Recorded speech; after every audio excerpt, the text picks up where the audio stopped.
Bonjour à tous, l'objectif de cette vidéo c'est de vous montrer que vous pouvez dès aujourd'hui faire une analyse des plans de transition climat des grandes entreprises que vous avez en portefeuille relativement facilement. Pour la plupart d'entre vous, cela permettra de couvrir un pourcentage important des entreprises les plus carbo-intensives dans lesquelles vous investissez. Alors première chose, pourquoi est-ce que c'est important d'analyser aujourd'hui les plans de transition des entreprises? On a retenu trois grandes raisons. La première, c'est que dans une stratégie climat, pour s'assurer que vos investissements respectent votre stratégie sur laquelle vous êtes engagé, il faut bien vérifier que les entreprises respectent leurs objectifs de décarbonation. Première chose. La seconde bonne raison de s'intéresser à ça, c'est que pour mettre en place une stratégie d'investissement dans la transition, il faut bien pouvoir vérifier que les entreprises que vous choisissez de continuer à financer ont des plans de transition crédibles et que vous allez pouvoir les accompagner. La troisième raison qu'on a choisie, c'est que dans le nouveau label ISR V3, c'est une exigence importante.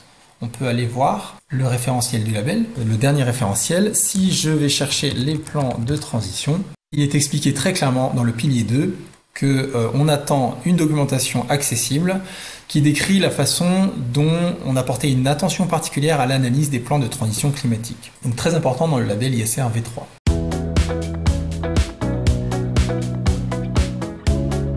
Alors, il existe de nombreuses sources de données pour obtenir de l'information détaillée sur les entreprises et les plans de transition des entreprises. Et ces données sont en partie en open source. Et c'est vraiment sur ces données qu'on vous propose de vous focaliser aujourd'hui pour une première approche, on va dire, opérationnelle et efficace des plans de transition. Alors vous voyez sur la diapositive tout un tas d'initiatives ou de référentiels. Alors l'avantage de cette multiplicité, c'est de pouvoir croiser les informations ou les compléter, au moins pour les très grandes entreprises, les grandes ou très grandes entreprises, et s'assurer de leur bonne qualité. Prenons Renault par exemple. On va essayer de voir si Renault est à chaque fois présente dans les données accessibles des initiatives que je vais vous montrer.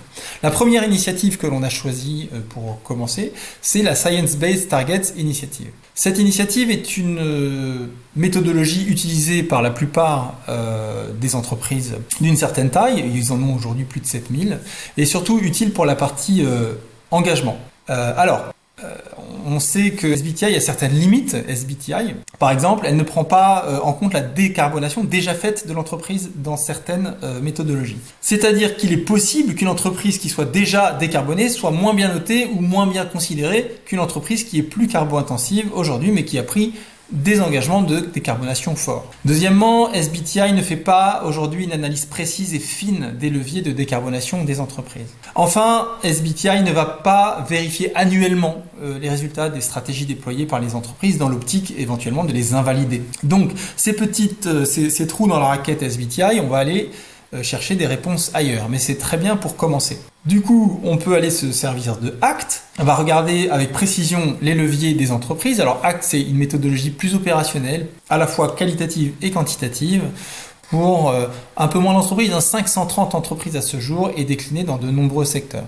Sur la question du levier, par exemple, ACT va regarder avec précision les leviers des entreprises. Pour vérifier et compléter encore ces informations, on va aller dans un troisième univers, celui de Climate Action 100, qui offre un focus sur les 170 plus gros émetteurs de gaz à effet de serre. Donc après, on va analyser la valeur Renault, on va regarder Renault, comment se situe Renault dans chacun de ses référentiels. Climate Action 100 permet par exemple de savoir si l'entreprise a un objectif intermédiaire, c'est juste un exemple, comme 2030 par exemple, ou si celui-ci n'est que partiel. Sur notre question des leviers, Climate Action 100 va aussi évaluer les leviers utilisés par l'entreprise et voir s'ils sont crédibles, ainsi que des informations importantes comme l'alignement des CAPEX. Enfin, on a gardé deux autres initiatives, le CDP et Transition Pathway Initiative, qui sont des sources complémentaires avec parfois des focus sectoriels. Alors le CDP, il va donner publiquement des notes attribuées aux entreprises, et puis si vous créez un compte gratuit, vous aurez même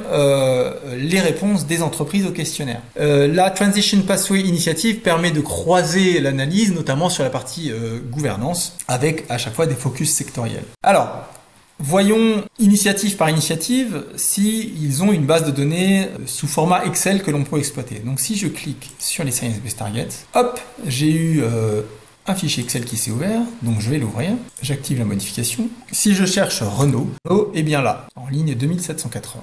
Donc avec toute une série d'informations dans des cases, donc on peut exploiter aussi quantitativement et aussi qualitativement des réponses plus narratives. Si je retourne voir Acte, donc Acte, pareil, je clique dessus, j'ai un fichier qui s'ouvre. Donc je suis directement dans le fichier de l'automobile que j'ouvre. Si je vais sur l'onglet numéro 3 et que je cherche Renault également, je vais trouver Renault ici. Pareil, beaucoup d'informations sur Renault, assez qualitatives. Allons voir maintenant Climate Action 100. Là aussi, un fichier Excel que je télécharge. Climate Action 100, ça se présente comme ça. Si je vais sur l'onglet numéro 3, je cherche Renault, eh bien, j'ai une ligne dédiée à Renault. Enfin, le CDP. Si je vais sur le site du CDP, j'ai un moteur de recherche. Si je tape Renault, je tombe sur la note de Renault qui est notée A- et ses réponses au questionnaire parce que je me suis créé un compte. Donc je peux aller analyser plus finement les réponses de Renault au questionnaire CDP sur le climat. Enfin, si je vais sur la Transition Pathway Initiative,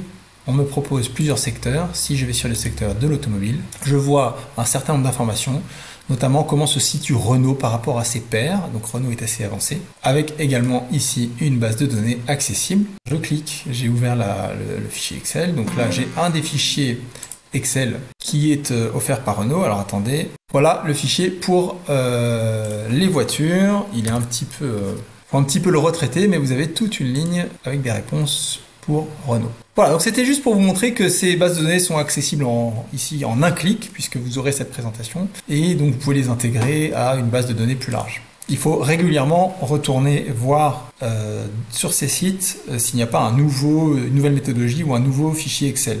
Mais entre guillemets, ces 5 bases de données peuvent vous suffire à faire un premier degré d'analyse. Donc maintenant, on a des datas. Comment est-ce qu'on peut exploiter cette data ?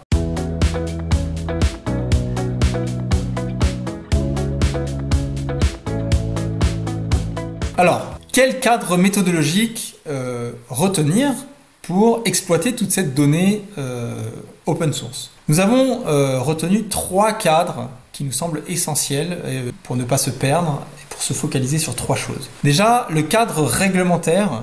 Les cadres réglementaires sont obligatoires. Ils vont lister des éléments nécessaires à prendre en compte pour faire une analyse des plans de transition. Le meilleur exemple, c'est donc la CSRD. Et c'est celui que nous proposons de retenir. Alors, partir de ces cadres obligatoires, c'est une bonne façon de bien investir son temps et sur des bases solides.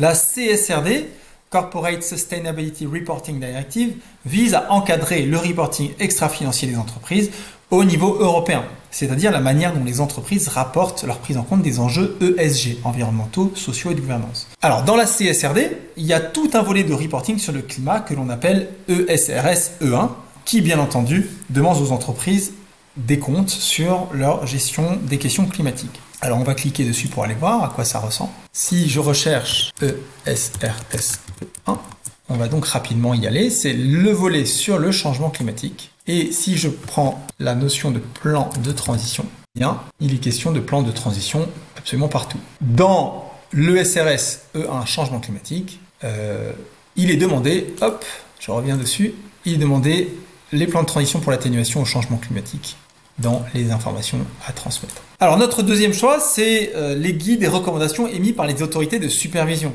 En France, c'est bien sûr l'AMF qui a repris le mois dernier l'ensemble des exigences de la CSRD et y a ajouté des recommandations. Allons voir. Donc le document de l'AMF se présente comme ça.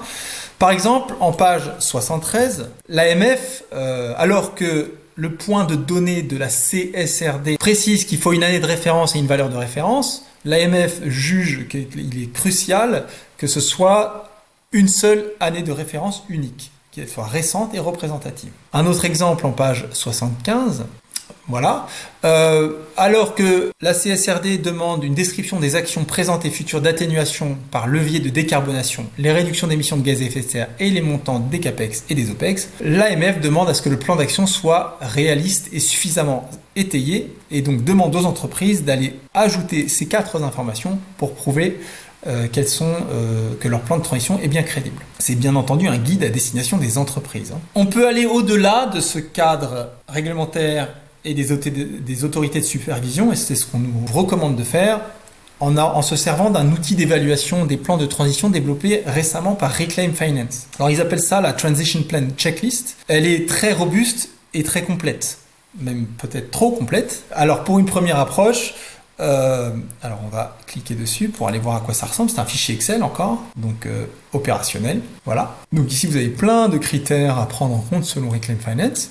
L'avantage de ce fichier de Reclaim Finance, c'est qu'ils identifient vraiment les red flags, les points cruciaux à regarder.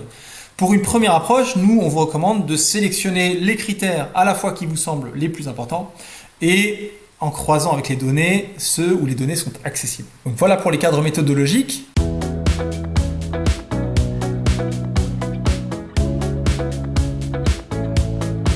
Maintenant, comment est-ce qu'on peut exploiter ces cadres et ces datas? Très classiquement, on peut se créer un outil pratique et opérationnel en créant un tableau où on va lister les critères essentiels, notamment parmi Reclaim Finance. On va chercher l'information correspondante dans les bases de données qui sont accessibles, que l'on vous a montré. Et puis, on peut se créer une échelle de score, par exemple sur 100. Alors, ce qui est important, c'est à la fois de mettre quand même beaucoup de points sur des données quantitatives, voire un petit peu qualitatives sur les initiatives qu'on vous a montrées, mais de te garder au moins un cinquième ou un quart dédié à l'opinion d'un analyste qui se nourrit de sources un peu plus qualitatives. C'est important, tout ça c'est très figé, il faut pouvoir avoir une lecture entre les lignes ou se faire une opinion propre. Une fois que l'on a ce barème de notation, on peut y associer une règle d'investissement. Donc plus la note est faible, plus il faut être vigilant. Si la note est inférieure à 50 par exemple, on peut tout simplement interdire l'investissement sur cette valeur pour cause de plan de transition climat pas clair ou pas suffisant.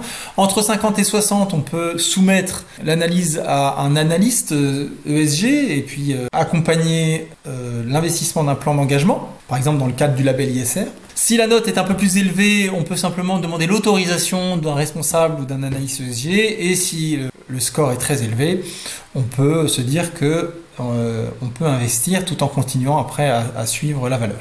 Évidemment, tout ça reste à tester et à ajuster avec l'expérience. Si vous souhaitez continuer à recevoir ce type de vidéos, il suffit de vous inscrire à notre newsletter pour recevoir une vidéo par semaine en scannant ce QR code. Donc voilà pour cette vidéo sur les plans de transition. J'espère qu'elle vous a été utile. Et n'hésitez pas, si vous avez des questions, vous savez que nous sommes disponibles. À très bientôt.